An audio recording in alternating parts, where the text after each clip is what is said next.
Hello traders, आप देख रहे हैं मोमेंट ट्रेड। स्वागत है आपका इस नए वीडियो सीरीज में जिसमें हम ऑर्डर फ्लो एनालिसिस को यूज करके मार्केट को नेविगेट करने का नया तरीका सीखने वाले हैं। ऑर्डर फ्लो टूल एक बहुत पावरफुल टूल है जो आपको मार्केट के डायनेमिक्स को समझने में मदद करता है। अगर कभी आपने सोचा है कि प्रोफेशनल ट्रेडर्स कैसे स्ट्रैटेजिक ट्रेड्स लेते हैं तो आपको ये सीरीज जरूर पसंद आएगी। ये इस वीडियो सीरीज का फर्स्ट पार्ट है। इस एपिसोड में ऑर्डर फ्लो टूल के बेसिक्स को जानेंगे। हम एक्सप्लोर करेंगे कि ये क्यों एक गेम चेंजर है और कैसे आप इसे अपनी स्ट्रैटेजी में शामिल करके फास्टर और इन्फॉर्म्ड डिसीजंस ले सकते हैं। मोस्टली यूट्यूब ट्यूटोरियल्स में ऑर्डर फ्लो टूल को सेटअप करना और ऑर्डर फ्लो टूल के फीचर्स के ऊपर फोकस किया जाता है, लेकिन हमारा अप्रोच अलग है। मैं ना ही सिर्फ आपको टूल को सेटअप करने में हेल्प करूंगा बल्कि आपको एक डिटेल एक्सप्लेनेशन दूंगा। ऑर्डर फ्लो एनालिसिस के की प्रिंसिपल्स के बारे में लाइव एग्जांपल्स बताऊंगा और स्ट्रैटेजीज के बारे में डिटेल एक्सप्लेनेशन दूंगा। मैं आपको बताऊंगा कैसे अप्रोच करना चाहिए, क्या ऑब्जर्वेशंस करनी चाहिए और कैसे आप इन ऑब्जर्वेशंस को ट्रेडिंग में इनकॉर्पोरेट कर सकते हैं। तो चलिए शुरू करते हैं। तो फ्रेंड्स, ये एक टोटल ओवरव्यू है हमारे इस वीडियो सीरीज का। तो जैसे मैंने आपको पहले एक्सप्लेन किया कि मैं इसको मल्टीपल पार्ट्स के अंदर अपलोड करने वाला हूँ, क्योंकि यहाँ पे हम बहुत डिटेल में डिस्कशन करने वाले हैं तो बहुत लंबा हो जाएगा वीडियो। इसकी वजह से मैं इसको पार्ट्स में अपलोड करूंगा। तो हम शुरू यहाँ से करेंगे। तो पहले हम जानेंगे ये ऑर्डर फ्लो टूल होता क्या है। ऑर्डर फ्लो टूल या इसको कुछ अलग प्लेटफॉर्म पे फुटप्रिंट टूल भी कहा जाता है। तो हम समझेंगे ये ऑर्डर फ्लो टूल होता क्या है। जो हमारे कन्वेंशनल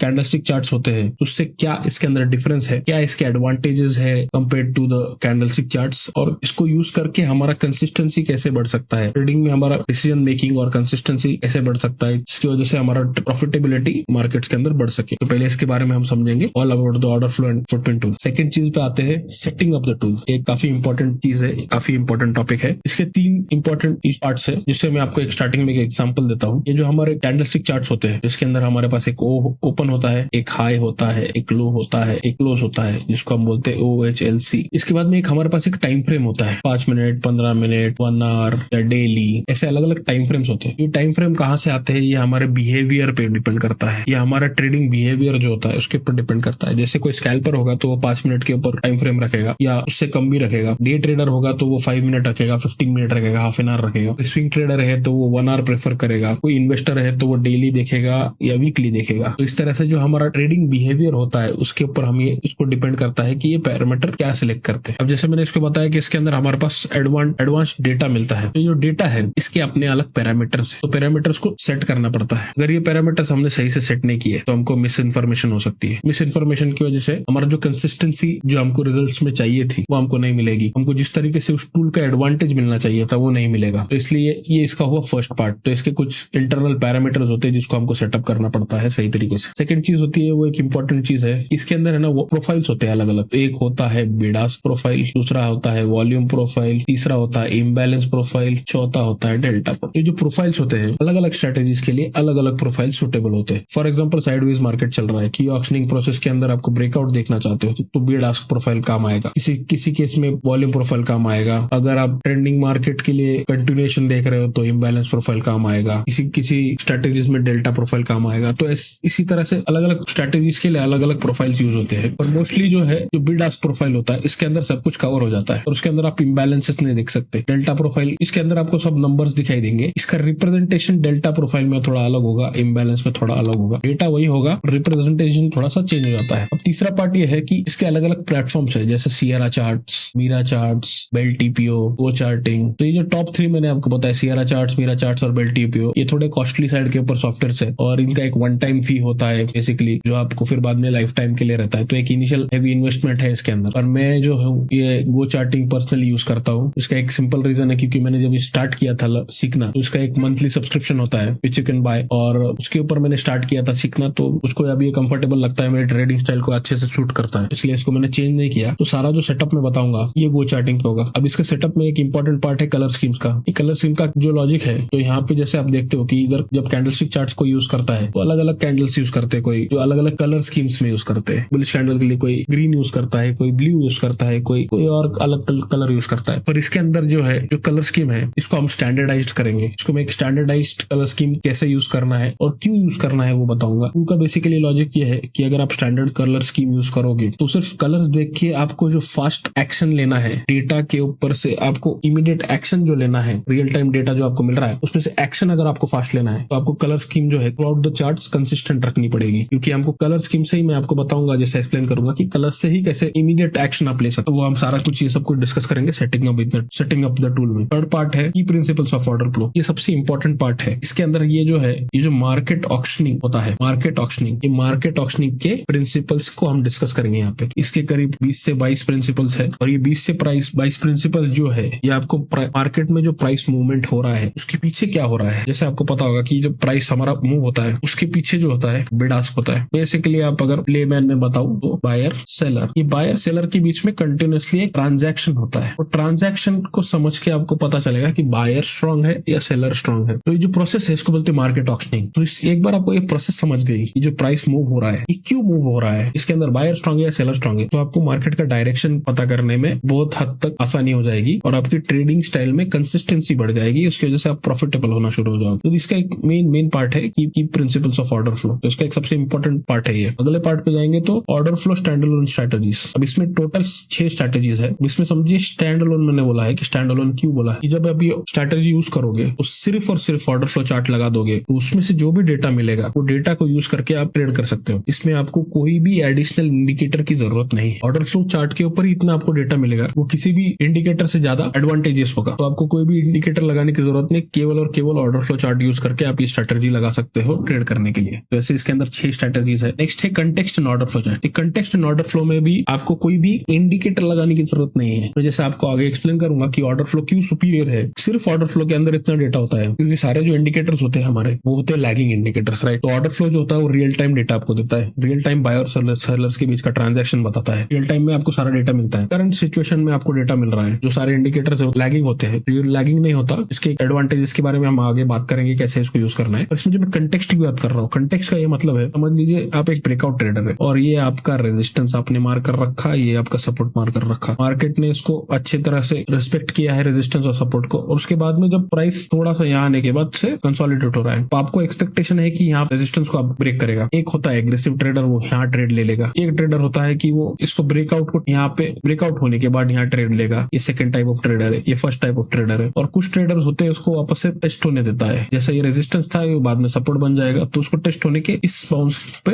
एंट्री लेगा। अब ये तीनों टाइप के ट्रेडर्स में एक ही रिस्क है, वो रिस्क ये है ब्रेकआउट जो है वो फेल ना हो जाए और वापस रेंज में आके ट्रेड ना होना शुरू हो जाए, राइट। ये एक ही रिस्क है एक ब्रेकआउट ट्रेडर के लिए। नहीं तो उसको सपोर्ट पता है, उसको रेजिस्टेंस पता है, उसके पास हिस्ट्री है कि प्राइसेस ने रेजिस्टेंस और सपोर्ट प्राइस को सपोर्ट किया है। अब उसको सिर्फ एक कंफर्मेशन चाहिए कि ये ब्रेकआउट फेल होगा या नहीं होगा, ये सस्टेन होगा कि नहीं होगा। तो ये कंफर्मेशन के लिए जब आप यूज करते हो तो इसके अंदर कंटेक्स्ट आपको पता है, आपका ट्रेड सेटअप आपको पता है, सब कुछ पता है। तो ऑर्डर फ्लो जो है आपको सिर्फ कंफर्मेशन के लिए यूज कर रहे हो, तो ये स्ट्रेटजीज को context and order flow strategies बोलते हैं। तो इसके अंदर भी 4 स्ट्रेटजीज है जो हम यहाँ पे डिस्कस करेंगे। लास्ट पार्ट जो है इसका स्ट्रेटजी डेवलपमेंट, इसके अंदर हम देखेंगे कि जैसे हमने प्रिंसिपल्स को समझ लिया, जो हमारा प्राइस ऊपर नीचे कैसे मूव हो रहा है, क्यों मूव हो रहा है, ये समझ लिया, तो उसके बाद में हम खुद की स्ट्रेटजी को डेवलप कर सकते हैं। या फिर जो आप नॉर्मल कैंडलस्टिक यूज करते हो उसके अंदर आपका कोई स्ट्रेटजी है जो आपको 60%, 70%, 80% तक भी अगर कोई आपको अच्छा रिजल्ट दे रहा है, तो उसका रिजल्ट के अंदर एफिशिएंसी कैसा बढ़ाना है, ऑर्डर फ्लो को यूज करके अपने एग्जिस्टिंग स्ट्रेटजी का एफिशिएंसी कैसा बढ़ाना है, या न्यू स्ट्रेटजी कैसे डेवलप करना है, वो यहाँ पे डिस्कस करेंगे। और डीब्रीफ में मैं आपको बताऊंगा कि मेरा स्ट्रेटजी क्या है, मैं कौन सी स्ट्रेटजी से बेसिकली मैं फ्यूचर्स के अंदर स्विंग ट्रेड करता हूँ या तो इंट्राडे के अंदर ऑप्शंस ट्रेड करता हूँ। तो कभी मैं ऑप्शंस को बाय भी करता हूँ, कभी ऑप्शंस को सेल भी करता हूँ। तो मेरे 3 टाइप के अलग अलग स्ट्रेटजीज है। तो फ्रेंड्स पहले हम समझेंगे ये ऑर्डर फ्लो टूल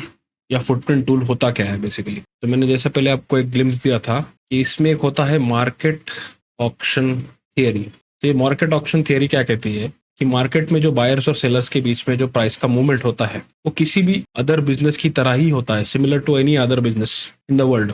जैसे आप रियल एस्टेट का ले लो, तो रियल एस्टेट में जो होता है एक घर होता है, उसका प्राइस जो है ऊपर नीचे होता रहता है और बायर सेलर के बीच में वो प्राइस का फ्लक्चुएशन रहता है।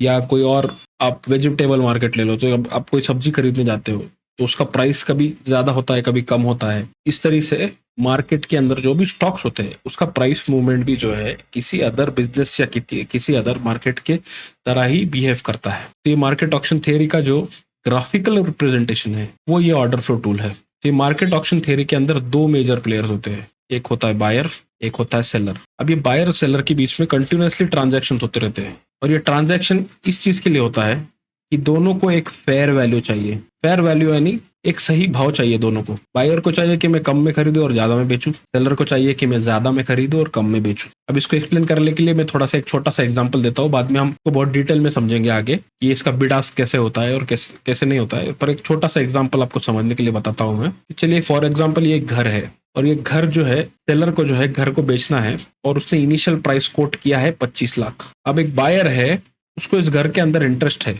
और उसने प्राइस कोट किया है 15 लाख। ये हमारा बायर है, इंटरेस्टेड बायर है, प्रोस्पेक्टिव बायर, और ये जो है सेलर है हमारा। अब ये दोनों के बीच में देखेंगे आपको 10 लाख का डिफरेंस है। अब जब तक ये दोनों के बीच में एक वैल्यू फाइनलाइज नहीं होगी, जिसको फेयर वैल्यू बोल सकते हैं, बीच में एक फाइनलाइज वैल्यू फाइनलाइज नहीं होगी, तब तक ये घर का डील नहीं हो सकता, तब तक ये घर बिक नहीं सकता। अब समझ लीजिए फॉर एग्जाम्पल सेलर हमारा जो है बहुत एग्रेसिव है, वो जल्दी से घर को बेच के निकलना चाहता है। तो वो क्या करेगा, ये 25 से अपना प्राइस जो है वो 20 लाख पर लेकर आ जाएगा। पर ये जो बायर महाशय है हमारे, वो 15 लाख के ऊपर मूव नहीं होने वाला, उसको मूव नहीं होना है 15 लाख। वो बोल रहा है कि मैं 15 लाख में ही खरीदूंगा। अभी जो हमारा सेलर है वो और उसका प्राइस को कम कर देता है और बोलता है मैं 18 लाख में बेचने के लिए तैयार।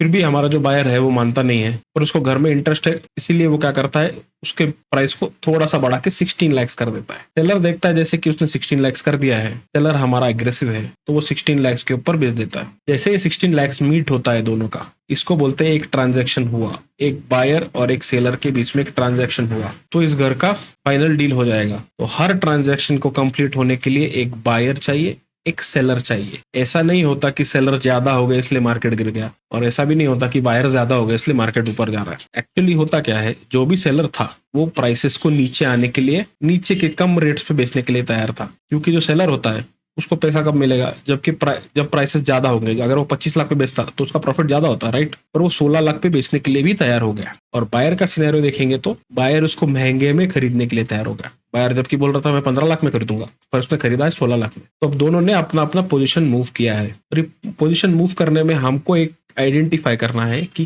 कौन कितना एग्रेसिवली मार्केट के अंदर इस इंस्ट्रूमेंट के लिए रेडी है। तो यहाँ देखेंगे तो इसका जो मूव है वो सिर्फ +1 लाख है, और इसका जो मूव है तो आप देखेंगे तो -9 लाख। तो अभी सेलर ने इसको इतने कम रेट में क्यों बेच दिया, 9 लाख का लॉस क्यों करवा लिया, और ये बायर ने +1 लाख में क्यों बेचा है। तो ये दोनों का अपना अपना पर्सपेक्टिव होता है। अब समझ लीजिए दोनों का पर्सपेक्टिव हम समझते हैं। ये जो बायर था उसको लग रहा था कि आगे जाके इसी घर का रेट जो है वो 25 लाख हो जाएगा, तो इसने उसको 16 लाख पे खरीद के प्रॉफिट दिख रहा था आगे। वो सोच रहा था कि मैं +9 लाख आगे जाके इतना प्रॉफिट कमा लूंगा। उसका एंटिसिपेशन था कि आगे जाके घर का प्राइस 25 लाख हो जाएगा, तो उसको लग रहा था कि मैं 9 लाख रुपए कमा लूंगा, 16 लाख एक अच्छा प्राइस है। तो जो उसको वो समझ रहा था कि ये इसके लिए फेयर वैल्यू है, तो बायर के लिए ये एक फेयर वैल्यू था, उसको लग रहा था अच्छा प्राइस है, वो खुश है इसमें। अब सेलर को समझते हैं। सेलर को एंटिसिपेशन ये था कि ये घर का प्राइस जो है आगे जाके 10 लाख हो जाएगा, तो इसलिए वो 16 लाख में बेच के खुश था।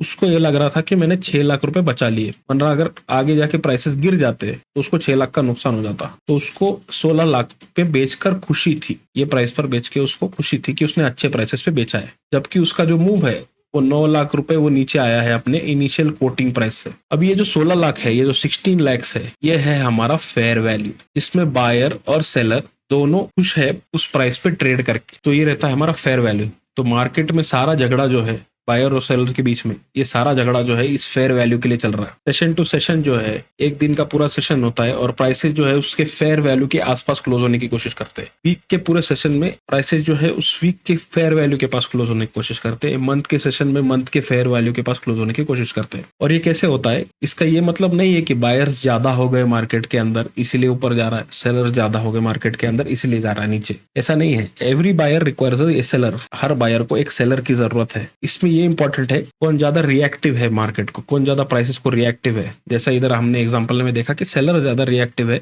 वो 9 लाख रुपए नीचे आ गए, और जो हमारे बायर है वो सिर्फ 1 लाख ऊपर चढ़े हैं। तो इस इंटरेक्शन से, सिर्फ एक छोटे इंटरेक्शन से हम समझ सकते हैं कि सेलर यहाँ पे ज्यादा रिस्पॉन्सिव थे, ज्यादा रिएक्टिव थे प्राइसेस के लेकर। तो सारा झगड़ा इस फेयर वैल्यू के बारे में ही है। तो इसका एक ग्राफिकल रिप्रेजेंटेशन जो है हमको ऑर्डर फ्लो चार्ट्स के अंदर देखने मिलता है। तो कैसे देखने मिलता है आगे समझेंगे। इसके बाद में इसके आगे भी एक बिड आस्क जो होता है, एक इंपॉर्टेंट पार्ट है उसका बिड आस्क। तो बिड आस्क को समझेंगे आगे। मैंने एक आपको छोटा सा एग्जांपल दिखाया। तो ये फेयर वैल्यू का क्या कंसेप्ट होता है, और इस फेयर वैल्यू के चक्कर में सारा मार्केट मूव हो रहा है, इसके प्राइसेस मूव हो रहे हैं। तो फ्रेंड्स ये है हमारे कुछ कन्वेंशनल चार्टिंग पैटर्न्स जो मुझे लगता है मोस्टली सब लोगों को पता ही होंगे। उसमें होता है एक लाइन चार्ट होता है, एक एरिया चार्ट होता है। तो ये लाइन चार्ट और एरिया चार्ट में हमको प्राइस और टाइम ये देखने मिलता है, प्राइस और टाइम।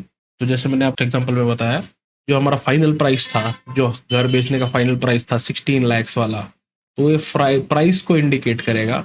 और फिर आगे जाके वही घर 18 लाख का हो जाएगा, तो ये 18 लाख को इंडिकेट करेगा। ये दोनों के बीच में अगर 1 मंथ का टाइम ना था, तो ये 1 मंथ का टाइम पीरियड इंडिकेट करेगा। फॉर एग्जाम्पल ये 1 जनवरी का था, ये 1 फरवरी का था। तो ये सिर्फ इस प्राइस को इंडिकेट करेगा कि ये प्राइस चेंज हुआ। ये वाले चार्ट्स हमको ये प्राइस और टाइम इंडिकेट करते हैं। तो यहाँ पे होता है प्राइस और यहाँ होता है टाइम। अब अगला आता है कैंडलस्टिक चार्ट और हाइकेनाशी। इसमें से कैंडलस्टिक जो है ये बहुत मेजरली यूज होता है। इसके अंदर एक एडिशनल बेनिफिट है, आपको OHLC मिलता है देखने को। तो ये है ओपन प्राइस, ये है हाई प्राइस, ये है लो, ये है क्लोज। ओके, तो बेसिकली ये भी एक प्राइस का रिप्रेजेंटेशन है, थोड़ा सा इसके अंदर एडवांस्ड प्राइस का रिप्रेजेंटेशन आप उसको कह सकते हैं। और उसके अलावा यहाँ पे भी टाइम आपको नीचे के साइड में, नीचे के एक्स एक्सिस में टाइम मिलता है। अभी जो पॉइंट एंड फिगर है, ये पॉइंट एंड फिगर और रेंको चार्ट जो है, इसका ये सिर्फ प्राइस को दिखाते हैं। ये टाइम का अपना कोई कंसेप्ट यूज नहीं करते, ये सिर्फ प्राइस को दिखाते हैं। तो ये सारे चार्टिंग पैटर्न्स में देखने का या बताने का मेरा मकसद ये था कि ये जो सारे चार्ट पैटर्न्स है, ये सिर्फ प्राइस बताते हैं। जो फाइनल प्राइस था हमारा, ये जो लास्ट एग्जांपल में मैंने आपको बताया था, जो फेयर वैल्यू थी, वो जो फाइनल प्राइस था जिस पर डील हुई उस घर की, वो प्राइस को बताएगा, वो सिर्फ उस प्राइस को इंडिकेट करेगा। जबकि लास्ट एग्जांपल में जैसे मैंने आपको डिस्कस किया, तो हमको ये जो बायर और सेलर है, ये दोनों के बीच का इंटरैक्शन जानना है। जब हम ये इंटरैक्शन जानेंगे तो हमको पता चलेगा कि बायर स्ट्रांग है या सेलर स्ट्रांग है। तब हम किसी ट्रेंड को आइडेंटिफाई कर पाएंगे। नहीं तो क्या होगा, ये जो फाइनल, जब दोनों के बीच का प्राइस फाइनल हो चुका है, प्राइस दोनों के बीच का फाइनल हो चुका है, बायर और सेलर के बीच में का एक फेयर वैल्यू आ गई है। अब उस फेयर वैल्यू के आगे आपका एक्शन ले रहे हो, तो आप कहीं ना कहीं डिलेड एक्शन ले रहे हो। अब जब ये दोनों के बीच में ऑक्शनिंग हो रहा है, जब ये ऑक्शनिंग प्रोसेस हो रहा है, जब दोनों एक दूसरे से बार्गेनिंग कर रहे हैं, जब ये बोल रहा है 25, ये बोल रहा है 15, ये 18 पे आ रहा है, ये 16 पे जा रहा है, फिर ये 16 पे आ रहा है, ये जो ऑक्शनिंग प्रोसेस है, तो जब आपको ये पता चलेगी तब आपको आइडेंटिफाई होगा कि भैया आज सेलर स्ट्रांग है, तो आज हम डाउन मूव के लिए ट्रेड कर सकते हैं। वरना क्या होगा, जब ये फाइनल प्राइस डिसाइड हो गया दोनों के बीच में, उसके बाद में आप डिसाइड कर रहे हो कि कहाँ पे मूव करना है, तो आप ऑलरेडी आप डिलेड हो प्रोसेस के अंदर। तो ये हमारे कन्वेंशनल चार्ट्स का एक ड्रॉबैक है। ये ड्रॉबैक को सॉल्व कैसे करते हैं, चलिए आगे हम देखते हैं इसको। तो हम आते हैं हमारे मेन पॉइंट के ऊपर कि ऑर्डर फ्लो टूल जो है ये क्यों यूज करना चाहिए। जबकि हमारे पास कैंडलस्टिक चार्ट्स है, तो यहाँ हम देखेंगे कि मैंने ये एक हमारी कन्वेंशनल कैंडलस्टिक चार्ट है। इसका ये ओपन प्राइस है, ये इसका क्लोज प्राइस है, ये इसका हाई प्राइस है, इसका लो प्राइस है, जो हम पहले भी डिस्कस कर चुके। इसको बोलते हैं OHLC। ये एक प्राइस का एडवांस्ड फॉर्मेट है। इसके अलावा हमको यहाँ पे इसका टाइम मिलेगा, टाइम फ्रेम मिलेगा। टाइम फ्रेम आपको पता रहेगा कि 5 मिनट है, 15 मिनट की कैंडल है, 1 आवर की है, एक्सेट्रा एक्सेट्रा। ये 2 डेटा के अलावा हमको इस कैंडल स्टिक के बारे में कुछ भी नहीं पता चलता। हमको इसके अंदर, ये कैंडल स्टिक के अंदर क्या हो रहा है, ये अंदर जो है, ये प्राइसेस अगर मूव हुए, 10 रुपए मूव हुए, यहाँ पे 100 रुपए था समझ लीजिए, और यहाँ पे ये 110 पे क्लोज हुआ है, तो ये 10 रुपए के अंदर क्या क्या मारा मारी हुई है बायर्स और सेलर्स के बीच में, तो वो हमको दिखाई नहीं देता। शायद हो सकता है कि यहाँ पे 108 रुपए पे सबसे ज्यादा लोगों ने खरीदी करी हो, या 102 पे सबसे ज्यादा खरीदी करी हो, या 105 पे सबसे ज्यादा खरीदी करी हो। हमको इस कैंडल स्टिक्स के बाद, इसके कैंडल स्टिक के अंदर कुछ भी नहीं दिखाई देता। हमको इसके अंदर से बायर और सेलर, इसके बिहेवियर के बारे में कोई भी जानकारी नहीं मिलती। तो हमको क्या मिलता है इसमें से, हमको मिलता है एक प्राइस और टाइम और वॉल्यूम। अगर आप वॉल्यूम चार्ट नीचे लगाते हो तो इस कैंडल का एंटायर वॉल्यूम मिलेगा आपको, इस कैंडल का टोटल वॉल्यूम मिलेगा। तो जितना ये कैंडल के अंदर जितना भी ट्रेड हुआ है उसका टोटल वॉल्यूम मिल जाएगा। क्या मिलेगा? Total volume. अब चलिए हम इसके ऊपर आ जाते हैं। ये मैंने यहाँ पे इसकी ऑर्डर फ्लो की रिप्रेजेंटेशन दिखाई हुई है। तो जब आप ऑर्डर फ्लो में देखेंगे तो यहाँ पे जो OHLC था वो जैसा कि वैसा देखने को मिल जाता है। तो ये एक कैंडल स्टिक का जो डेटा था वो आपको मिल गया। नीचे टाइम आएगा वो आपको दिख जाएगा। ये जो टोटल वॉल्यूम है, आप एडिशनल लगाते थे जिसके लिए एक चार्ट, वॉल्यूम चार्ट नीचे लगाते हैं, तो वो दिख जाएगा। तो जो भी बेनिफिट्स कैंडल स्टिक के थे वो तो यहाँ पे कवर हो गए, वो तो सारे के सारे यहाँ आ गए। अब इसके बाद में हम देखेंगे इसके अंदर कुछ नंबर्स दिखाई दे रहे हैं। ये नंबर्स क्या है? ये नंबर एक्चुअल ट्रेड्स है, ये ऑर्डर्स नहीं है, ये एक्चुअल ट्रेड्स है। अब इसमें हम देखेंगे एक लेफ्ट साइड है और एक राइट साइड है। तो ये सारा जो लेफ्ट साइड में है ये सेलर्स है, और ये जो राइट साइड में है ये बायर्स है। तो ये सेलर्स के एक्चुअल ट्रेड्स है लेफ्ट साइड में, और ये बायर्स के एक्चुअल ट्रेड्स है राइट साइड में। सेकेंड चीज हमको यहाँ जानने को मिलती है कि समझ लीजिए एक टिक जो था ये 1 रुपए का है, ये अगला टिक 1 रुपए का है, तो प्राइस यहाँ पे क्या हुआ 101, यहाँ पे क्या हुआ 102, अगर ये 100 था तो हमको यहाँ पे ये पता चलता है कि 102 पे कितने लोगों ने, कितने सेलर्स ने ट्रेड एग्जीक्यूट किया है और उसके अगेंस्ट 102 पे कितने बायर्स ने ट्रेड एग्जीक्यूट किया है, तो ये हमको पता चलता है इसके अंदर। तो इसके बारे, इसका ये जो एडवांटेज है मतलब है वॉल्यूम एट प्राइस।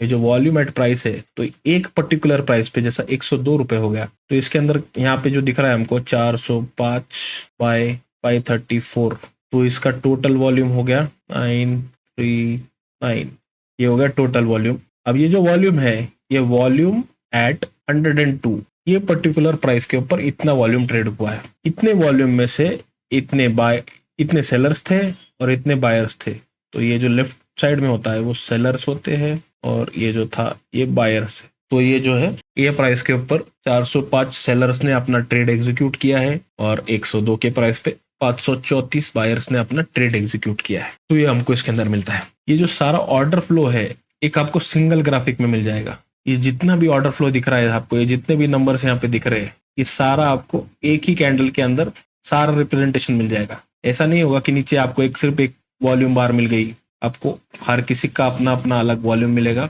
वॉल्यूम में भी बायर कितना, सेलर कितना, वो मिलेगा। OHLC जो है वो मिलेगा, टाइम मिलेगा, टोटल वॉल्यूम मिलेगा। आगे जब हम और देखेंगे कि जब आप एडिशनल वो लगाते हैं, एडिशनल इंडिकेटर्स यूज करेंगे या कुछ आगे हम और देखेंगे कि एडिशनल हमको डेल्टा मिलता है, क्यूमुलेटिव डेल्टा मिलता है, वो आगे हम डिस्कस करेंगे। तो इसका सेकंड बेनिफिट है कि आपको डीपर प्रिंसिपल बेस्ड अंडरस्टैंडिंग होती है। इसका ये मतलब है कि जैसे हम प्रिंसिपल्स, इसके जो की प्रिंसिपल्स है उसके बारे में जब डिस्कस करेंगे तो आपको समझ में आएगा कि सेलर्स का रिएक्शन कैसा था, बायर्स का रिएक्शन कैसा था। जैसे अपने उस घर वाले एग्जाम्पल पे मैंने आपको बताया कि किस तरह से सेलर्स एग्रेसिव थे, वो जो सेलर था वो एग्रेसिव था, तो हमको पता चला कि सेलिंग मोमेंटम ज्यादा है। और बायर बहुत ही थोड़ा सा ऊपर की तरफ मूव हुआ तो हमको समझता है कि बायर उतना ज्यादा एग्रेसिव है नहीं। एक कैंडल के अंदर जो बायर और सेलर का जो इंटरेक्शन है वो समझने को मिलता है, तो उसकी बेसिक अंडरस्टैंडिंग, उसकी अंडरस्टैंडिंग होने लगती है कि बायर्स और सेलर्स कैसे रिएक्ट कर रहे हैं प्राइस को। के बाद में इंफॉर्मेशनल ट्रेड, ये जो मैंने आपको बताया कि पोजिशंस वो एग्रेसिव है, एग्रेसिवली ट्रेड कर रहे हैं, नहीं कर रहे हैं, पैसिव ट्रेड कर रहे हैं। जैसे हमारा घर वाले एग्जाम्पल में मैंने बताया कि जो हमारा बायर था वो बहुत पैसिव था, उसने 15 लाख से सिर्फ 16 लाख के ऊपर वो गया। पर जो हमारा सेलर था वो एग्रेसिव था, वो 25 लाख से सीधा 16 लाख पे नीचे आया। तो हमको ये पता चलता है। उसके बाद में स्टॉप कहाँ लगाए हुए हैं, किसने किसने स्टॉप ऑर्डर्स कहाँ है, तो वो भी हमको पता चलता है। वो आगे हम जब डिटेल में जाएंगे तो समझ में आएगा। Interaction and intention between market participants, ये वही बात है कि ये जो बायर और सेलर है उनके बीच में का इंटरेक्शन क्या है और कैसा इंटरेक्शन है। सिर्फ ये नहीं हमको देखना है कि किसने कितने में बेचा, किसने कितने में खरीदा, हमको ये भी देखना है कि कौन कैसा रिएक्ट किया है प्राइस पे। वो रिएक्ट का जो है उस पे से हमको पता चलेगा कि कौन एग्रेसिव है। अब ये विजुअली स्ट्रॉन्ग ग्राफिक होता है। अब वो जो विजुअली पे हम जाएंगे तो ये जो हमको मैंने यहाँ पे सिर्फ नंबर्स आपको दिखाए हैं, वो नंबर्स की जगह कलर्स आ जाएंगे। और वो कलर्स जो मैंने आपको, और वो जो कलर स्कीम है, कलर स्कीम से हमारा डिसीजन मेकिंग फास्ट होगा। उसके अंदर जो कलर्स आएंगे उसके वजह से हमारा डिसीजन मेकिंग फास्ट होगा। Move beyond traditional candlestick to get edge, तो जब हमको मार्केट के अंदर हो क्या रहा है, प्राइस के साथ हो क्या रहा है, ये पता चल जाएगा। जाहिर सी बात है कि हमको एक थोड़ा सा एडिशनल एज मिलेगा। और एज मिलने से ज्यादा मैं इसको एम्फसाइज करूंगा कि हमारा जो रिस्क रिवॉर्ड है ट्रेड के अंदर, हमारा रिस्क कम होगा, रिवॉर्ड ज्यादा होगा। हम अगर एसएल देंगे भी, क्योंकि कोई भी इंडिकेटर, कोई भी टूल जो है वो 100% नहीं होता है, ठीक है। तो वैसा ही एक ऑर्डर फ्लो का भी है। तो ये इसका एक फायदा ये होगा कि जब हम इसको यूज करेंगे तो हम जो रिस्क है वो कम कर सकेंगे। कम से कम रिस्क में ज्यादा रिवॉर्ड लेने का हम कोशिश कर सकते हैं इसके अंदर। तो ये हमको एक एज मिलेगा। फुटप्रिंट स्ट्रेटजीज पे जब बात करेंगे तो इसके अपने अलग स्ट्रेटजीज होती है। नॉर्मल कैंडलस्टिक के अंदर क्या होता है, उसके कैंडलस्टिक पैटर्न्स होते हैं। तो पैटर्न्स को देख के हम आगे हमारा ट्रेड एग्जीक्यूट करते हैं। करेक्ट, फ्लैग पैटर्न हो गया या हेड एंड शोल्डर पैटर्न हो गया, कप एंड हैंडल पैटर्न हो गया। तो इसके पैटर्न्स होते हैं। ये पैटर्न डेवलप होने के लिए हमको वेट करना पड़ता है और पैटर्न जब डेवलप होता है उसके बाद में एंट्री लेते हैं। कभी कभी ये पैटर्न भी कंफर्म नहीं होते, पैटर्न को ब्रेकआउट देने के बाद हमको फिर उसका रिटेस्ट देखना पड़ता है, उसके बाद में एंट्री लेते हैं। तो वैसे इसकी खुद के अपने फुटप्रिंट स्ट्रेटजीज है। इसके लिए पैटर्न्स के लिए रुकना नहीं पड़ता। ये जो हमारा डेटा हमको सामने आ रहा है, बहुत सारा डेटा, उसके ऊपर से हम इसको यूज करते हैं। Use in all time frame markets. Use in all time frame markets का बात यह है कि ये जो ऑर्डर फ्लो टूल है ये स्कैल्पर्स भी यूज कर सकते हैं बहुत इफेक्टिवली। जब हम स्ट्रेटजीज पे बात करेंगे तो हमको बताऊंगा मैं कि कैसे स्कैल्पर्स के लिए भी इसके अंदर 2-3 स्ट्रेटजी स्पेसिफिकली स्कैल्पर्स के लिए है। तो अगर आप ऑप्शन बाइंग करते हो और आपको जल्दी से जाकर एंटर करके जल्दी से निकलना है बाहर, तो उसके इसके अंदर ये बहुत अच्छा टूल है। इसको अगर आप अच्छे से समझ लोगे तो आप इजिली छोटे छोटे स्कैल्प्स जल्दी ले सकते हो बहुत शॉर्ट एसएल के साथ। तो ये मार्केट जो है मल्टीपल टाइम फ्रेम्स में यूज होता है। स्कैल्पर यूज कर सकते हैं इसको डे ट्रेडर्स के लिए, तो ये बेस्ट है। फिर स्विंग ट्रेडिंग के लिए भी आप यूज कर सकते हो। और जो रहा इन्वेस्टर्स का बात, तो इन्वेस्टर तो टेक्निकल एनालिसिस से उनको कोई मतलब ही नहीं होता है। वो तो फंडामेंटल उनको ज्यादा स्ट्रांग होना चाहिए कि वो लॉन्ग टर्म होल्ड करने वाले हैं, तो उनको फंडामेंटली स्टॉक का जो स्ट्रेंथ है वो जानना ज्यादा जरूरी है। तो बाकी जो भी टाइम फ्रेम्स है इसके लिए ये बहुत ही अच्छा टूल है। सेकंड जो है, ये कमोडिटी मार्केट्स के अंदर भी ये बहुत अच्छे से यूज कर सकते हो, प्लस फॉरेक्स मार्केट के लिए भी बहुत अच्छा से यूज कर सकते हो। इंडेक्स के ऊपर जहाँ पे बहुत अच्छा वॉल्यूम दिखता है, इंडेक्स जो है अपना निफ्टी, बैंक निफ्टी, तो उसके अंदर जिसके अंदर बहुत अच्छा वॉल्यूम है, जो उसके अंदर वॉल्यूम बहुत अच्छा चर्न होता है, तो उसके अंदर बहुत इफेक्टिव है। ये लो लिक्विडिटी के अंदर मिस इंटरप्रिटेशन या मिस इन्फॉर्मेशन देने का चांस होता है। ये इसका ड्रॉबैक है कि जो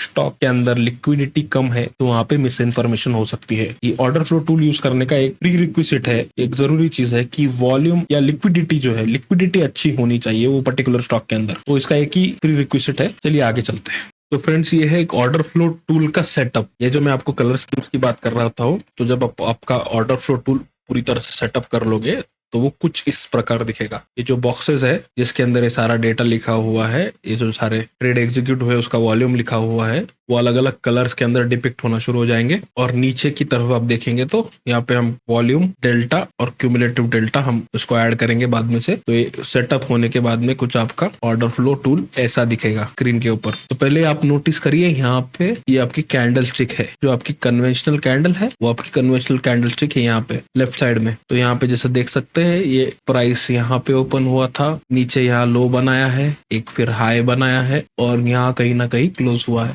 यहाँ पे ओपन था, ये आपके पास हाई था। तो लेफ्ट साइड में सारे आपको एक यहाँ कैंडल स्टिक है, लेफ्ट साइड में आपको आपकी नॉर्मल रेगुलर कैंडल स्टिक दिख जाएगी। नेक्स्ट है आपका प्राइस। तो ये प्राइस आपका वाई एक्सिस पे जैसा आपको कन्वेंशनल कैंडल स्टिक पे दिखता है वैसा आपको प्राइस मिल जाएगा। अब वॉल्यूम के दो पार्ट्स है। एक है हमारा टोटल वॉल्यूम जो आपको नीचे यहाँ पे दिख जाएगा, इसका ये टोटल वॉल्यूम है, इसका ये टोटल वॉल्यूम है, इसका ये टोटल वॉल्यूम है, इसका ये टोटल वॉल्यूम। इसी तरह सारों का ये टोटल वॉल्यूम आपको यहाँ पे नीचे दिखाई देगा। और नेक्स्ट जो एडवांस्ड चीज है एट प्राइस, तो ये पर्टिकुलर प्राइस पे जो वॉल्यूम है वो आपको यहाँ दिख रहा है। नेक्स्ट प्राइस पे जो वॉल्यूम था वो यहाँ दिख रहा है, नेक्स्ट प्राइस पे था वो यहाँ दिख रहा है। तो इसी तरह से यहाँ पे आपको ये नेक्स्ट प्राइस पे यहाँ का ये पर्टिकुलर प्राइस का वॉल्यूम है ये यहाँ पे। तो जब इसको आप ऐड करोगे 550 into 350 लिखा हुआ है, 550 प्लस 350 तो आपको आ जाएगा 900। ये इस प्राइस पे ट्रेड हुआ, ये पर्टिकुलर प्राइस पे ट्रेड हुआ टोटल वॉल्यूम है, ये प्राइस का टोटल वॉल्यूम है। उसमें से ये है हमारे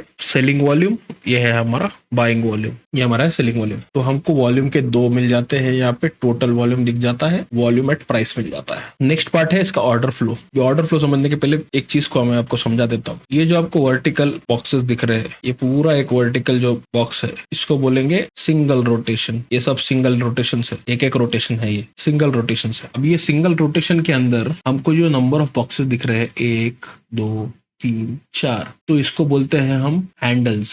इस पर्टिकुलर रोटेशन के अंदर 4 हैंडल्स ट्रेड हुए, इस पर्टिकुलर रोटेशन के अंदर फिर से 4 हैंडल्स ट्रेड हुए, यहाँ भी 4 हैंडल्स ट्रेड हुए, यहाँ 5 हैंडल्स ट्रेड हुए, यहाँ 1 2 3 4 5 6 7, यहाँ पे 7 हैंडल्स ट्रेड हुए, यहाँ पे 1 2 3 4 5, यहाँ पे 5 हैंडल्स ट्रेड हुए। इस तरह से होता है बेसिकली। अगर प्राइस 100 रुपए से 105 रुपए मूव हुआ है तो 1 2 3 4 5, ये 5 प्राइसेस को इसने टच किया है, तो ये 5 हैंडल्स है। तो ये 5 हैंडल्स के ऊपर बायर और सेलर्स का क्या रिएक्शन था वो इसके अंदर हमको डिपिक्ट होता है। इसके अंदर ये पर्टिकुलर एक हैंडल में हमको अगर जब दिख रहा है कि 550 into 350, तो ये जो 550 था ये सेलिंग ऑर्डर्स एग्जीक्यूटेड है, सेलिंग ट्रेड्स है, सेलिंग वॉल्यूम है। और ये जो 350 था बाइंग वॉल्यूम, बाइंग ट्रेड्स हुए हैं, बाइंग वॉल्यूम। तो इस तरीके से एक एक हैंडल पे डिपिक्शन मिलता है। और उसके अलावा ये आप यहाँ पे एक चीज नोटिस करोगे कि 5 हैंडल थे, उसमें से 7 हुए, फिर 5 हुए, फिर 4 हो रहा है, 4 हो रहा है, 4 हो रहा है। उसके बाद में सडन यहाँ पे कितना है 1 2 3 4 5 6 7 8 9 10 हैंडल्स ट्रेड हुए। तो कहीं ना कहीं ये लिक्विडिटी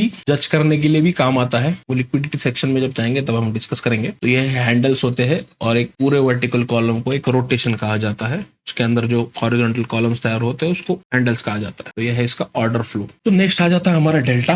पहले मैं डेल्टा का कंसेप्ट आपको समझा देता हूँ। अभी यहाँ एक पर्टिकुलर हैंडल देखेंगे तो आपको दिखाई देगा 2.4K इंटू 12K। ये जो था हमारा सेलिंग वॉल्यूम था, ये जो था हमारा बाइंग वॉल्यूम। तो जब बाइंग 12 माइनस 2.4K करेंगे तो हमको वैल्यू मिलेगा 9.6। सही है। तो इसको कहा जाता है डेल्टा। ये हमारे ऑप्शन का डेल्टा से अलग है, तो आप कंफ्यूज मत होइए। ये है buying volume minus selling volume. यहाँ पे एक बार लिख देता हूँ, buying volume minus selling volume होता है डेल्टा। तो यहाँ पे हमको मिला 9.6 डेल्टा, जो पॉजिटिव है, पॉजिटिव वैल्यू है। तो इसको पॉजिटिव वैल्यू में यहाँ पे सेकेंड रो के अंदर नीचे देखेंगे, सेकेंड रो के अंदर यहाँ पे डेल्टा लिखा हुआ है। तो यहाँ पे आपको कहीं ना कहीं डिपिक्ट करेंगे। तो ये जो मैंने 9.6 डेल्टा दिखाया, ये एक हैंडल का था। ये एक पर्टिकुलर हैंडल का डेल्टा 9.6 है। तो इसी तरह इसका कैलकुलेट होगा नीचे, इसका और टोटल जो रोटेशन का डेल्टा होगा वो नीचे यहाँ पे डिपिक्ट होगा। अब ये हुआ पॉजिटिव डेल्टा का। मैं इसी तरह एक नेगेटिव डेल्टा का एग्जांपल देता हूँ। यहाँ पे आ जाओ, यहाँ पे लिखा है 550 इंटू 350। तो ये बाइंग है, ये सेलिंग है। 350 माइनस 550 कितना हुआ, -200। तो -200 जो है इसका नेगेटिव डेल्टा है, नेगेटिव डेल्टा। तो ये पॉजिटिव नेगेटिव से तुरंत हमको क्या डिसाइफर होता है, क्या समझ में आता है कि यहाँ पे बायर स्ट्रांग है या सेलर स्ट्रांग है। तो आपको यहाँ पे डेल्टा में दिखेगा। ये पर्टिकुलर हैंडल का -200 था। इस टोटल रोटेशन का डेल्टा 51.9K है पॉजिटिव में। ये टोटल रोटेशन का नीचे दिखता है और एक सिंगल का हमको यहाँ दिखता है। इसका ग्राफिकल रिप्रेजेंटेशन भी दिख सकता है। ये जो मैंने आपको रिप्रेजेंटेशन दिखाया हुआ है, ये बिड आस्क है, ये बिड आस्क प्रोफाइल है। तो अगर आप डेल्टा प्रोफाइल लगाओगे तो आपको पर्टिकुलर एक हैंडल का डेल्टा भी दिखाई देगा। तो ये है डेल्टा। तो ये हमको डेल्टा दिखता है यहाँ पे। अब नीचे अगर देखोगे, ये लास्ट रो है, यहाँ पे ये लास्ट रो में क्यूमुलेटिव डेल्टा है। तो क्यूमुलेटिव डेल्टा कुछ नहीं है, बस ये जो हमारे डेल्टा ऊपर हो रहा है, तो अगर इसका टोटल डेल्टा था D1, इसका था D2, इसका था D3, इसका था D4, so and so fourth. तो ये हमको सिर्फ इसका एडिशन समेशन दिखाता रहता है। D1 plus D2 plus D3 plus D4, ये वैल्यू यहाँ पे मिलेगी। फिर यहाँ पे D5 तैयार होगा, तो सबका एडिशन होके प्लस D5 यहाँ पे होगा। तो सिर्फ एक समेशन दिखाता है। तो कैंडलस्टिक हो गया, प्राइस हो गया, वॉल्यूम हो गए, दो टाइप्स के वॉल्यूम हो गए, एट प्राइस हुआ, टोटल हुआ, ऑर्डर फ्लो हो गया, डेल्टा हो गया, क्यूमुलेटिव डेल्टा हो गया। अब रिलेटिव चेंजेस का देखते हैं। अब रिलेटिव चेंजेस में यहाँ पे देखते हैं, ये जो है वॉल्यूम, फर्स्ट रो नीचे देखेंगे, फर्स्ट रो यहाँ वॉल्यूम देखेंगे, डार्क ब्लू कलर आया है, 491 वॉल्यूम दिख रहा है। अगले पे जाएंगे, यहाँ पे 177 हो गया। मतलब क्या है, ऑलमोस्ट 60% का ड्रॉप हो गया, 60% ड्रॉप हो गया। उसके अगले में जाएंगे, ये वापस ऑलमोस्ट 60% ड्रॉप हो गया। फिर यहाँ पे थोड़ा सा वॉल्यूम बढ़ा है, फिर यहाँ पे स्टेबल हो गया है। तो ये जो रिलेटिव वॉल्यूम चेंज दिख रहा है, आपको उसको एक्चुअल नंबर्स में यहाँ पे देख सकते हो। प्लस यहाँ पे कलर कोडिंग किया हुआ है। यहाँ पे जो डार्क दिख रहा है ना, यहाँ पे डार्क ब्लू दिख रहा है। जैसे जैसे वॉल्यूम कम हो रहा है तो यहाँ पे कलर्स लाइट होने लग जाते हैं। और जैसे ही वॉल्यूम पिकअप करता है, यहाँ पे जैसे देखिए 47 से 211 हुआ, जैसे पिकअप हुआ तो कलर चेंज हो गया। और जैसे ही और पिकअप हुआ यहाँ पे, तो ये डार्क ब्लू हो गया। तो इसको कलर कोडिंग भी दिया गया है। और ये रिलेटिव चेंज दिखाता है हमारे को कि वॉल्यूम कैसे चेंज हो रहा है। सिमिलरली विद डेल्टा, डेल्टा में देखो, लास्ट वाले रो में देखो, क्यूमुलेटिव डेल्टा में यहाँ पे स्टार्ट होता है -162 से, ठीक है। उसके बाद में 148 हो जाता है, उसके बाद में 140 होता है, 136, 136, 103, 109, 107। आप नोटिस करेंगे कलर जो है इसका यहाँ पे डार्क रेड था और धीरे धीरे धीरे करके इसका जो शेड है वो शेड लाइट हो रहा है। और यहाँ देखेंगे सिर्फ 56 है माइनस, तो लाइटेस्ट शेड है। इससे क्या हमको पता चलता है कि जो सेलर है यहाँ पे वीक हो रहे थे धीरे धीरे धीरे धीरे। ये जो क्यूमुलेटिव डेल्टा है, ये टोटल ओवरऑल सेशन का डेल्टा एड अप होते होते आता है। तो जब यहाँ पे -62 था, मतलब यहाँ पे हेवीली सेलर्स नेगेटिवली डोमिनेट कर रहे थे, सेलर्स डोमिनेट कर रहे थे। स्लोली वो आगे यहाँ पे वीक हो गए। हम सिर्फ एक कलर को देख के समझ सकते हैं कि ये सेलर्स ने यहाँ पे वीक हो गए हैं। और फिर आप सडनली यहाँ देखते हो कि एक डार्क ग्रीन कलर आ गया। तो इसके अंदर होता है वो जो डेल्टा है वो शिफ्ट हो गया। जो पूरा मोमेंटम था सेलर्स का, जो शुरुआत से मोमेंटम बनाए थे, वो पूरा मोमेंटम शिफ्ट हो गया, बायर की तरफ हो गया। तो ये हमको देखने को मिलता है। तो ये है रिलेटिव चेंजेस। ये रिलेटिव चेंजेस हमको इमीडिएटली स्पॉट हो जाते हैं। और अगर आप चार्ट देखोगे तो कितना चॉपी है ये, तो इसके अंदर आप कुछ बेनिफिट हो नहीं पाएगा आपका। और ये जो ब्रेकआउट हुआ है इसके अंदर, ये एक ब्रेकआउट दिख रहा है आपको, ये ब्रेकआउट हुआ है, ये वाला, ये लेवल का ब्रेकआउट है। तो जब ये यहाँ पे प्राइस मूव हो रहा होगा ना, यहाँ पे क्यूमुलेटिव डेल्टा मूव हो रहा होगा, यहाँ पे वॉल्यूम मूव हो रहा होगा, तो ये कलर्स आना शुरू हो जाएंगे, कलर स्पॉट होना शुरू हो जाएंगे। तभी आप डिसाइड कर सकते हो कि भाई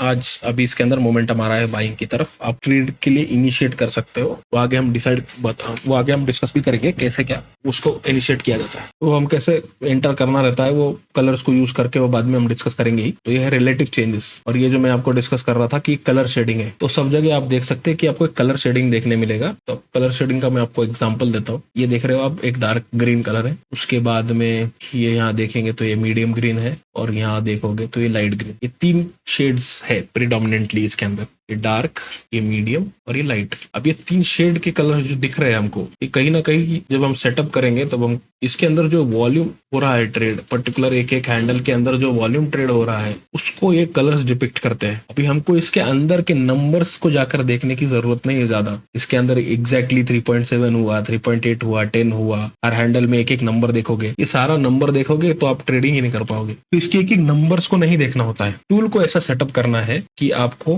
dark colours, medium colours, light colours ये इमीडिएटली दिख जाए, और ये कलर्स जैसे ही आपको स्पॉट होंगे तो आप एक्शन मोड में आ जाओगे। तो एक ये डार्क कलर्स है, ये मीडियम है, लाइट है, ये सबका अपना अपना एक मतलब होता है और सबको यूज करने का एक तरीका होता है जो हम बाद में सीखेंगे। मैं आपको सिर्फ कलर्स का एक बता रहा हूँ कि कैसे कलर्स दिखते हैं। फिर आप रेड में भी देखो, यहाँ पे डार्क है, यहाँ पे ये मीडियम है, और कहीं और देखेंगे तो यहाँ पे लाइट है। तो ये dark medium red, dark medium light के अलग अलग शेड्स दिखते हैं, और ये शेड्स जैसे स्पॉट होते हैं इनका अपना अपना एक मतलब होता है। और वो डेटा देख समझने के बाद हम उसको यूज कैसे करते हैं, उससे हमारी सिर्फ जो है स्पीड बढ़ती है, एक्यूरेसी। इन नंबर्स के अंदर घुसते जाओगे, अब देखोगे बायर कितने हैं, सेलर कितने हैं, बायर कितने हैं, सेलर कितने हैं, ये देखते रहोगे तो ट्रेड आपका निकल जाएगा। इसीलिए ये टूल को अच्छी तरह से ऐसा सेटअप करना है कि आपको कलर्स दिखते ही आप इमीडिएट एक्शन में आ जाओगे। अगर आप नीचे भी देखोगे तो ये कलर्स के थ्रू आपका डिपिक्शन जो है इमीडिएटली चेंज हो जाता है। आपको तुरंत पता चल जाता है कि यहाँ से वॉल्यूम हाई था, वॉल्यूम डिप हो गया, और यहाँ से वॉल्यूम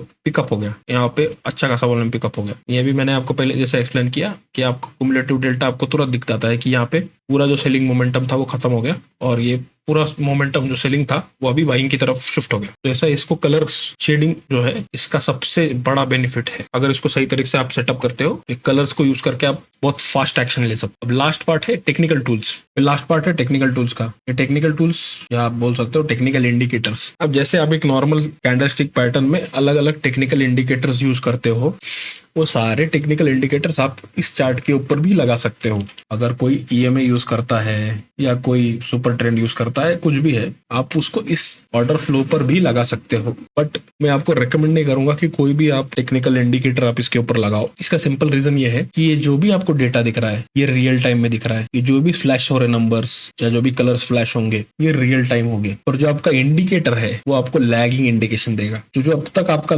इंडिकेटर आपको लैगिंग इंडिकेशन देगा तब तक प्राइस मूव हो चुका होगा, और ये रियल टाइम में आपको डेटा दिखा रहा है, उसके हिसाब से आपको ट्रेड करना है। आपको एज वहां तैयार करना है, इंडिकेटर से अच्छा एज बनाने की कोशिश करनी है ऑर्डर फ्लो को यूज करके। तो इसलिए इंडिकेटर यूज करने के लिए मैं आपको ये नहीं करूंगा, एडवाइस नहीं करूंगा। प्लस जस्ट आप अगर ईएमए एक डालना चाहते हो, एक 200 ईएमए हो गया या 50 ईएमए हो गया, तो एक डाल सकते हो। ये इसलिए बोल रहा हूं मैं, इसको यूज नहीं करना है हमको किसी तरह से। इसका एक काम होगा कि हमको एक डायरेक्शन जो है मार्केट का उसका सेंस बना रहे। क्यों? क्योंकि जब आप ये प्राइसेस को या कलर्स को जूम करके देखना पड़ता है, इसको जूम आउट करके दूर से देखने की कोशिश करोगे तो कुछ भी नहीं दिखाई देगा, तो इसको जूम करके देखना पड़ता है। तो जब आप जूम करते हो तो ओवरऑल जो बड़ा मार्केट है, ओवरऑल जो बड़े ट्रेंड है, उसको मिस आउट होने का एक चांस रहता है। आप काउंटर ट्रेंड के अंदर ज्यादा ट्रेड हो जाए ऐसा पॉसिबिलिटी हो जाती है। इसलिए मोटा मोटा ट्रेंड क्या चल रहा है ये समझने के लिए आप एक ईएमए ड्रॉप कर सकते हो 200 या 50। उसका कोई ज्यादा यूज नहीं है, सिर्फ एक ट्रेंड समझ में आए, हम गलत ट्रेंड की तरफ पकड़ना ले, ये समझने के लिए हम ड्रॉप कर सकते हैं। सो फ्रेंड्स, ये एक लाइव रिकॉर्डिंग है जो मैं अभी प्ले करने वाला हूँ।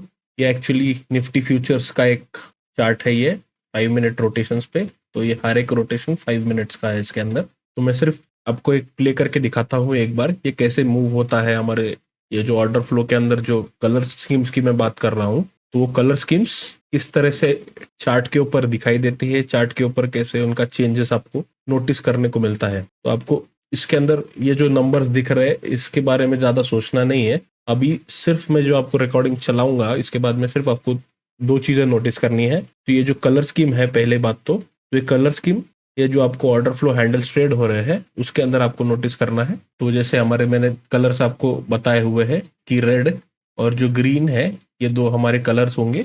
तो ये दोनों कलर्स के अंदर 3 शेड्स होंगे, लाइट, मीडियम, डार्क।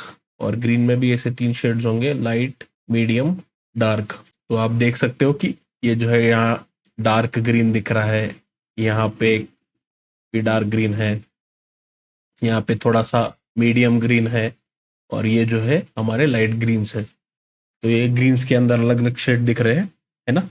और उसके बाद में रेड्स में भी देखेंगे तो ये डार्क रेड दिख रहा है, यहाँ पे ये सारा डार्क रेड दिख रहा है। उसके बाद में यहाँ पे ये वाला देखेंगे तो आप ये मीडियम रेड है, और फिर ये लाइट रेड है। तो ये अलग अलग शेड्स दिख रहे हैं हमको कलर्स के अंदर, तो हमको ये शेड्स को ऑब्जर्व करना है, और ये शेड्स के अंदर क्या मूवमेंट हो रहा है उसको थोड़ा ध्यान देना है कि लाइट से डार्क हो रहा है या डार्क से लाइट हो रहा है। उसी तरह ग्रीन में भी डार्क से लाइट हो रहा है या लाइट से डार्क हो रहा है। और एक इंपॉर्टेंट चीज नोटिस करनी है कि रेड से ग्रीन हो रहा है या ग्रीन से रेड हो रहा है। तो ये जो कलर के बीच में जो चेंजेस होंगे, ये बेसिकली जो बायर और सेलर का जो इंटरेक्शन है वो इंडिकेट करते हैं। तो इसका इंडिकेशन का जो भी मीनिंग होगा वो हम आगे डिस्कस करने ही वाले हैं। पहले आपको मैं चाहता हूँ कि आप सिर्फ ये नोटिस करो कि ये जो चेंजेस हो कैसे रहे, रियल टाइम में डेटा में कैसे चेंज हो रहा है।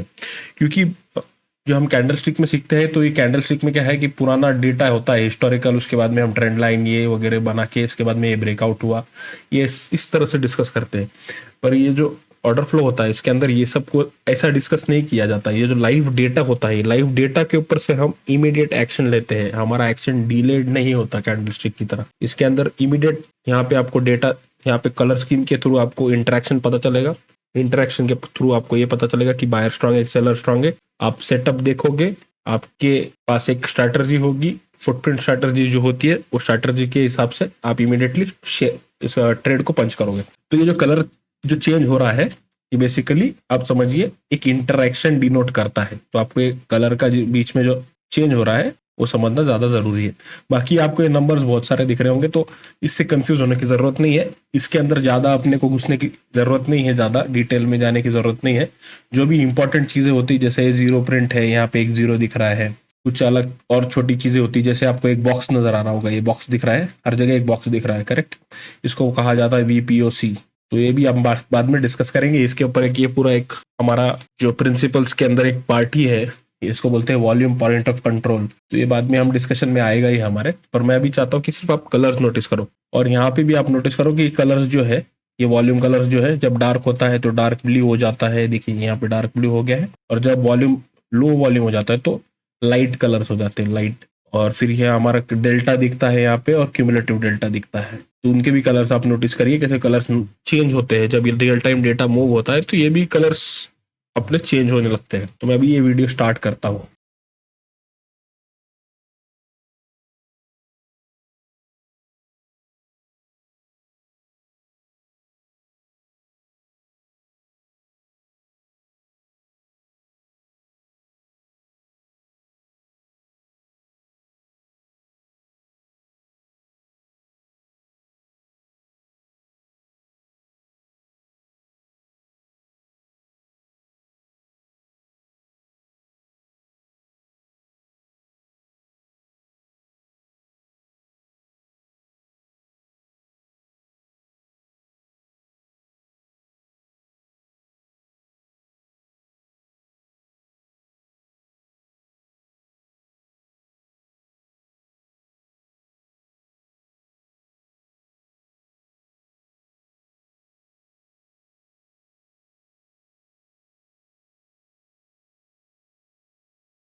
तो हमारे ये ऑर्डर फ्लो टूल के स्ट्रेंथ्स और वीकनेस को एक बार समझते हैं और फिर ये आज का पार्ट हम यहीं क्लोज करेंगे। नेक्स्ट पार्ट से हम सेटिंग ऑफ द टूल को समझेंगे और उसके बाद में की प्रिंसिपल्स फिर स्ट्रैटेजीज के बारे में बात करेंगे। ये हमारा ये अभी लास्ट सेक्शन होगा आज का। उसके अंदर स्ट्रेंथ में हमको क्या पता चला कि एक लीडिंग टूल है कंपेरेटिव टू मार्केट प्रोफाइल और comparative to conventional candlestick pattern. ये हमको लीडिंग टूल है हमारे लिए। ये हमको रियल टाइम एक्शन दिखाता है। All relevant information is in one graphic. तो जैसे मैंने आपको ये भी बताया कि जो जो डेटा है, बहुत सारा डेटा हमको कैंडलस्टिक के कंपेरेटिव में ज्यादा दिखता है, प्लस सारा के सारा जो है एक ही पिक्चर में दिखता है, एक ही सेटअप के अंदर सारा कुछ दिख जाता है। ये relatively simple compare to DOM और लेवल 3 डेटा। तो डॉम और लेवल 3 डेटा जो है ये तो हाई एडवांस्ड डेटा है। उसके कंपेरेटिवली अगर रियल टाइम डेटा को एनालाइज करना शुरू करना चाहते हो, this is a good place. Order flow data से शुरू कर सकते हैं और उसके बाद में अगर आप इंप्रूव करते हो तो बाद में डॉम को भी सीख सकते हो। Includes price, volume at price, overall volume, delta, cumulative delta, relative changes, colour schemes. तो इसके अंदर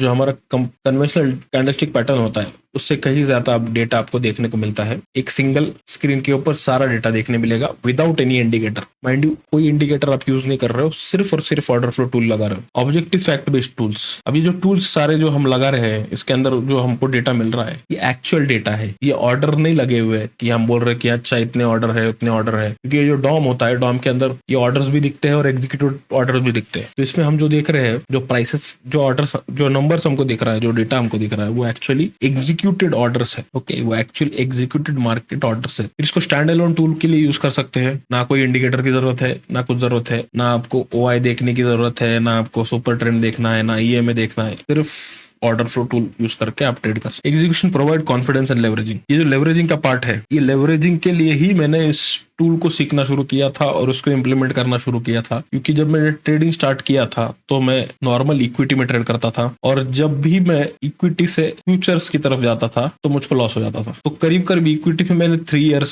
स्पेंड किया है और फ्यूचर्स में लास्ट में 2 इयर्स से ट्रेड कर रहा हूँ और ऑर्डर फ्लो भी 2 इयर्स से यूज कर रहा हूँ। तो मैं जब ये फर्स्ट 3 इयर्स थे तो पहले मैंने इक्विटी स्टार्ट किया, उसके बाद में जैसे ही मैं फ्यूचर्स में जाता था मुझको लॉस हो जाता था और मैं जो भी मार्केट से बनाया था वो वापस दे देता था। फिर वही स्टोरी, फिर नीचे, फिर वही स्टोरी, फिर नीचे। तो इसलिए मुझको ये जो लेवरेज ट्रेडिंग था, ये लेवरेज ट्रेडिंग है फ्यूचर्स मार्केट में ट्रेडिंग करने का, इसके लिए मेरे को हाई कन्फर्मेशन टूल चाहिए था। तो इसके लिए मैंने बहुत सारे इंडिकेटर्स टेस्ट किए, उसके बाद में पिवट पॉइंट्स को यूज किया। तो इवेंचुअली सारे जो थे पिवट पॉइंट्स अच्छा लेवल्स प्रोवाइड करते हैं, वो लीडिंग है, एक्चुअली लीडिंग इंडिकेटर की तरह ही काम करता है। वो सिर्फ आपको लेवल्स देंगे पर मार्केट का जो एक्चुअल बाइंग सेलिंग इंटरेक्शन वो आपको पता नहीं चलेगा। तो ऐसा करते करते मैं ये ऑर्डर फ्लो पे आया। उसके बाद में 2 किताबें हैं, अगर आप चाहे तो आप ये कर सकते हैं। किताब है मिस्टर बाय जिम डैल्टन और दूसरा है पीट एडलमायर। ये 2 लोगों की किताबें हैं। तो ये किताब मैंने पढ़ना शुरू की, उसके बाद में ऑर्डर फ्लो को समझना शुरू किया, बायर और सेलर का इंटरेक्शन कैसे देखता है वो पता चला। उसके बाद में मैं ये टूल पे आया और वो टूल को यूज करने के बाद अब मैं फ्यूचर्स में कंफर्टेबली ट्रेड कर रहा हूँ, क्योंकि मेरा जो कॉन्फिडेंस है, एग्जीक्यूशन का कॉन्फिडेंस है, वो क्यों बढ़ता है, क्योंकि मेरे को एग्जैक्टली पता है कि प्राइस के साथ हो क्या रहा है, बायर क्या कर रहे हैं, सेलर क्या कर रहे हैं। मैं सिर्फ एक कैंडल के बेस के ऊपर ट्रेड नहीं कर रहा, मैं इसको समझने की कोशिश कर रहा हूँ कि बायर क्या कर रहा है, सेलर क्या कर रहा है। तो ये वो टूल प्रोवाइड करता है, ये आपको कॉन्फिडेंस देगा लेवरेज ट्रेडिंग के अंदर, क्योंकि आप बड़ा पोजीशन लेकर बैठना चाहते हो, आपका रिस्क बड़ा है तो आपको कॉन्फिडेंस भी ज्यादा चाहिए। अगर आप छोटा ट्रेड ले रहे हो तो आपको उतना कॉन्फिडेंस नहीं चाहिए एज कम्पेयर टू आप लेवरेज पोजीशन ले रहे हो, बड़ा ऑर्डर ले रहे हो, तो आपको वहां पे कॉन्फिडेंस ज्यादा चाहिए। तो वो कॉन्फिडेंस इस ऑर्डर फ्लो टूल की वजह से मिला है मुझको। उसके अभी वीकनेसेस के बारे में भी जान लेते हैं। इसका सबसे बड़ा एक वीकनेस है कि अगर आपने इसको टूल को सही से सेटअप नहीं किया तो इतना सारा डेटा आपको मिलेगा, उसके अंदर आप खो जाओगे। इतना नॉइस क्रिएट होगा कि आपको समझ में नहीं आएगा कि हो क्या रहा है। आपको सिर्फ नंबर्स, कलर्स फ्लैशिंग होते हुए दिखाई देंगे, नीचे फ्लैश हो रहे, ऊपर कैंडल्स में फ्लैश हो रहे हैं नंबर्स, और वो रियल टाइम डेटा होता है, रियल टाइम में नंबर्स मूव होते हैं। तो इतना सारा डेटा होगा कि अगर आप समझ ही नहीं आएगा आपको। तो इसलिए इसको सेटअप करना बहुत ज्यादा जरूरी है। ये अगर सेटअप नहीं होगा तो ये टूल कोई काम का नहीं। फिर multiple variable of setupping the tool, ये जो है इसके बहुत सारे वेरिएबल्स है जो आप नेक्स्ट इसमें पार्ट में डिस्कस करने वाले हैं। जैसे मैंने बताया आपको प्रोफाइल्स अलग अलग होते हैं, कलर स्कीम्स अलग अलग होते हैं। तो वही पार्ट आ जाता है कि इसको सेटअप करके स्टैंडर्डाइज करना है और वो स्टैंडर्डाइज के ऊपर ही काम करना है। Need understanding of auctioning principles. अब क्या है कि हम बहुत सारे जो ट्रेडर्स नए आते हैं मार्केट के अंदर, मैं भी यही करता था। स्टार्ट हम सब कैंडलस्टिक पैटर्न से करते हैं, फिर पैटर्न समझ में आते हैं, फिर हम वहां पे से आपको पैटर्न देखने के बाद हम ट्रेड लेते हैं। और होता क्या है कि जैसा पैटर्न में दिखता है, जैसा बुक में दिखता है है वैसा वो ट्रेड जाता नहीं है, वो पैटर्न फेल हो जाता है, या ब्रेकआउट ट्रेड करने की कोशिश करते ब्रेकआउट फेल हो जाता है, हमारे एसएल हिट होना शुरू हो जाते हैं। ये ऑर्डर फ्लो टूल यूज करने का एक वीकनेस है कि आप सिंपल कोई पैटर्न देख के या किताब में कोई पैटर्न देख के या हिस्टोरिकल बैक टेस्ट करके इसको ट्रेड नहीं कर सकते। इसको ट्रेड करना है तो आपको स्ट्रॉन्ग अंडरस्टैंडिंग कर लेनी पड़ेगी कि मार्केट मूव क्यों होता है और कैसे होता है। बायर्स और सेलर्स के बीच में अलग अलग प्रकार का जो इंटरैक्शन होता है, कभी बायर स्ट्रांग होता है, कभी सेलर स्ट्रांग होता है, कभी दोनों स्ट्रांग होते हैं, कभी दोनों वीक होते हैं। तो दोनों में जो इंटरैक्शन होते हैं, ये इंटरैक्शंस को अच्छे से जब तक आप समझोगे नहीं तो ये ऑर्डर फ्लो टूल आपकी कोई मदद नहीं कर सकता। जब आपको ये ऑक्शनिंग प्रोसेस समझ जाएंगे, जो आप की प्रिंसिपल्स मैंने बोले आपको 20 से 22 की प्रिंसिपल्स है, की प्रिंसिपल्स जब आपको समझ में आएंगे तो ये ऑर्डर फ्लो टूल आपके लिए बहुत ही इफेक्टिव हो जाएगा। क्योंकि ये जो 20 प्रिंसिपल्स है, 20-22 प्रिंसिपल्स है, ये सारे के सारे आपको कलर्स में फ्लैश होते हुए दिखेंगे, और जैसे आपको आपका डिजायर्ड कलर लोकेशन फ्लैश हुआ तो आप बिना सोचे समझे इमीडिएटली एक्शन ले लो। तो right guys, this is for it. ये इंट्रोडक्शन एपिसोड था पूरा के पूरा। नेक्स्ट एपिसोड में हम इस टूल को सेटअप कैसा करते हैं, चार्ट्स के ऊपर जाके इसको सेटअप करेंगे, गो चार्टिंग के प्लेटफॉर्म पे इसको सेटअप करना बताऊंगा मैं आपको। फिर जैसे थर्ड पार्ट है उसमें हम जो प्रिंसिपल्स है, की प्रिंसिपल्स, उसको सीखना शुरू करेंगे। 20 प्रिंसिपल्स है, वो एक लंबा पार्ट होगा। उसके बाद में स्ट्रैटेजी डिस्कस करेंगे। तो करंट एपिसोड के लिए बस इतना ही। अगर आप न्यू है इस चैनल पे तो प्लीज डू सब्सक्राइब ताकि आप आगे के एपिसोड्स मिस ना करो। And thanks for watching.